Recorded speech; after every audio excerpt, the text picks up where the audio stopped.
We have Torino Johnson, head coach of women's basketball at Cal State LA. What's up, T? What's up, B Stu? Man, I appreciate you hopping on this call. Oh man, anytime, bro.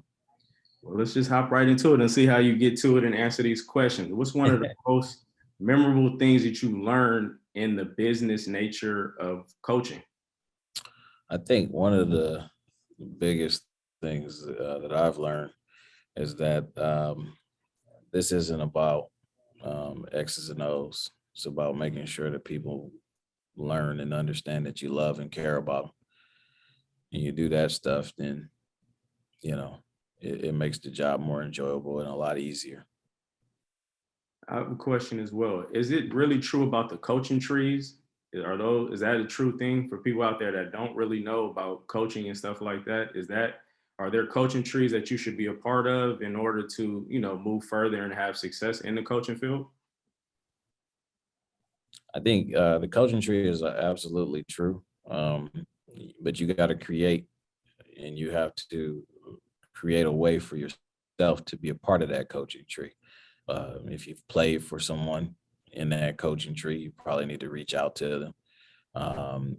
If you've coached or assisted in any form, help someone get a player, you need to reach back out and make sure you're able to articulate what it is you're trying to obtain.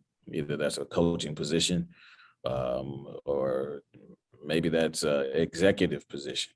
Okay. There's two sides of the game, right? It's you on the floor, and then there's the executive piece. So, and then the executive piece could be an administrative piece at the collegiate level. So there's so many ways to go about this, but coaching trees, absolutely. A lot of them already established. You got to figure out a way to get in on one. Okay. Let's keep it moving. What improvements have you seen in women's basketball with the youth, high school, college, and professionally? I think over time, man, the women's game has been ahead. So from a fundamental standpoint, the young people are drilled properly, and do a lot of things the right way.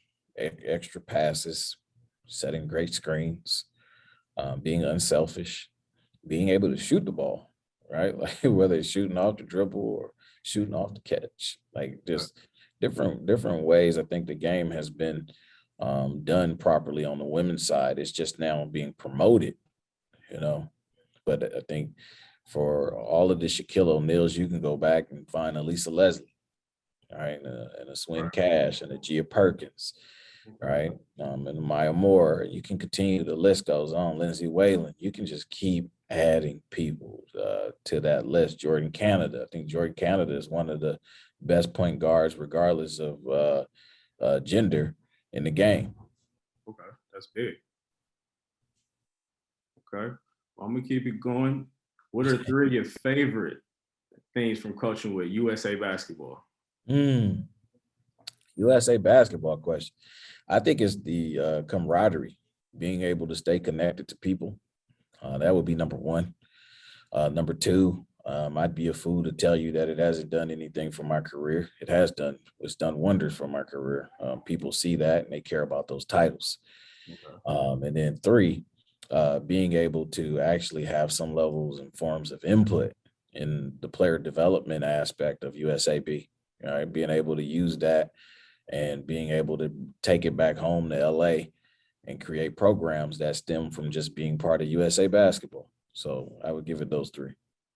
Okay. I got some NBA questions for you. Oh, shoot it. All right. Do you think the NBA should go back to allowing kids to come out of high school, or do you like that G League rule that they implemented as far as development and getting the kids ready? I'm pro these kids making money. And so if their game says at 18 they can get to the league, then what the hell are we talking about? Right. I think it's just like having a salary cap. There's no what's it called? Income cap. Like they don't have like a amount of money that they can't make anymore. So when I'm looking at these guys and these age restrictions, I think it's archaic. It's BS sometimes. Okay. I think they should be able to go straight to the league if their game says they're ready to go straight to the league. Simply said. Yeah. Straight to it and direct. All right. We're gonna bounce back and forth a little bit. I got a Okay. question since you are a college coach. I Hmm. want to know who are your picks since it's tournament time for the women and the men taking it all in the NCAA tournament. Man, listen, on the women's side, I love me some Stanford. I love me some South Carolina. Okay. Think and I love me some Texas. April Phillips is at Texas. That's one of my friends. You can't go wrong. I love those three. And then on the men's side, you'd be a fool to not be paying attention to what in my opinion has been a perennial powerhouse, but still gone under the radar as an underdog in Villanova. I love Villanova. I Steady. think one of the greatest praises that I can give an NBA player that I don't know or don't know who he is yet, right? They have that segment called "Who He Play For." Yeah. If you play the game, Mhm. like if your fundamentals are crisp, I always start to think like maybe you play for Villanova. Okay. Right? That's the greatest.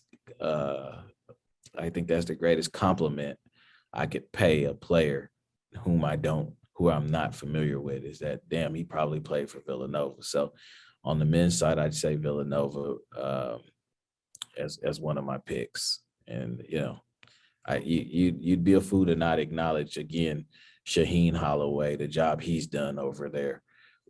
You probably couldn't spell St. Peter's before, let alone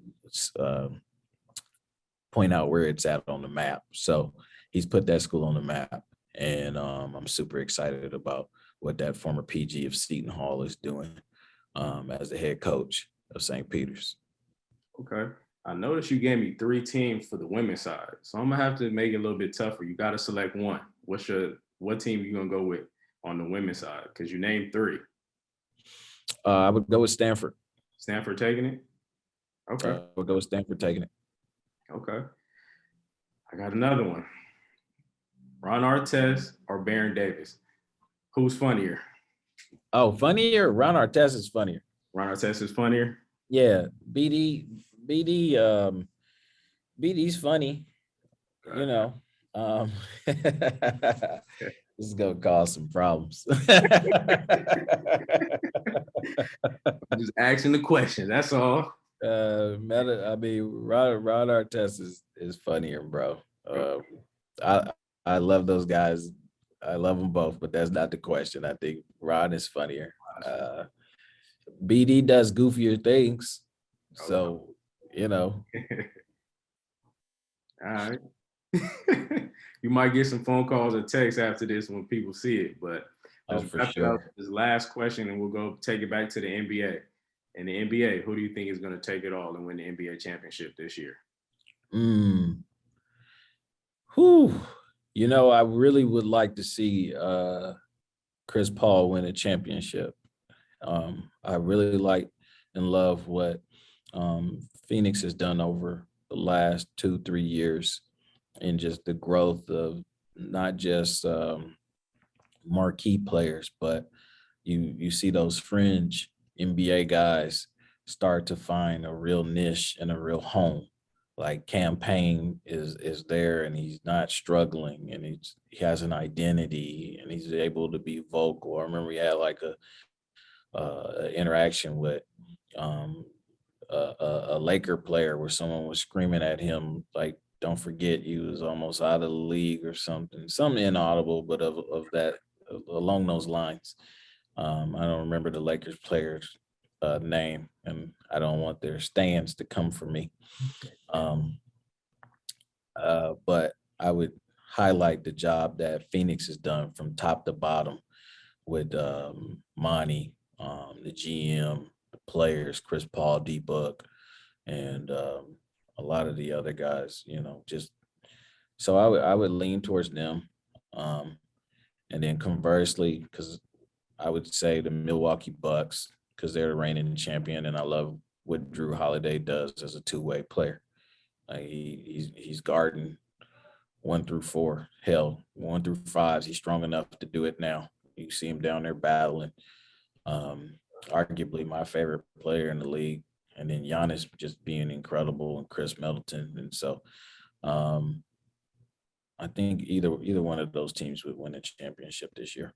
Those are strong picks. Those are definitely some strong picks. And if they get back to it, it's going to be another good matchup. You know, Yeah, they played each other and they know what to look for. So it would definitely be a good matchup. absolutely. Well, T, man, you got through the series of questions. I appreciate you, hopping on this call and answering them. So, Hey man, that was quick. I thoroughly enjoyed this, bro. And I'm so proud of you and seeing where you're going in your career. So keep it up. Keep up the great work, bro. thanks, T. All love. My family.